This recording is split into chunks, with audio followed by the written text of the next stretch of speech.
P4 కార్యక్రమంతో పేదకు పేదరికం నుండి విముక్తిని కలిగించి బంగారు కుటుంబంగా తీర్చిదిద్దే చంద్రబాబు ప్రణాళిక అహో అద్భుతం మహాద్భుతం.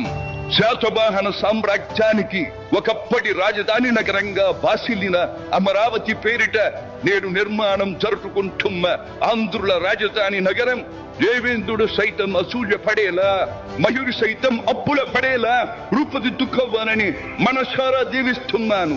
అంకిత భావంతో ప్రభుత్వం చేస్తున్న కృషి ఫలితం కావాలని ఆకాంక్షిస్తున్నాను. సెలవు. నా కూతురికి పెళ్లి చేస్తే తండ్రి లాంటి వాడిని, ఇంచుమించుగా లాంటి వాడిని ఏ విధంగా మోసం చేశాడో ఒకసారి మనసులో వాడితే మనసుతో ఆలోచించమని నేను అడుగుతున్నాను. వాళ్ళలో మానవత్వం ఏమైనా ఉంటుందేమో అని పరీక్షించాను నేను. మానవులం కాదు మేము, పశువులం. నమ్మిన వాళ్ళకు ద్రోహం చేస్తాం, నమ్మిన వాళ్ళ గొంతు తీస్తామని చెప్పి ఈనాడు నిరూపించుకున్న ఘాతకుడు వాడు.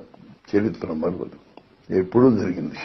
ఒకప్పుడు మరి మొఘల్ సామ్రాజ్యం టైంలో ఆ రోజున తండ్రిని జైల్లో పెట్టి అన్నాన్ని చంపించాడు ఔరంగజీబ్ అన్నారు.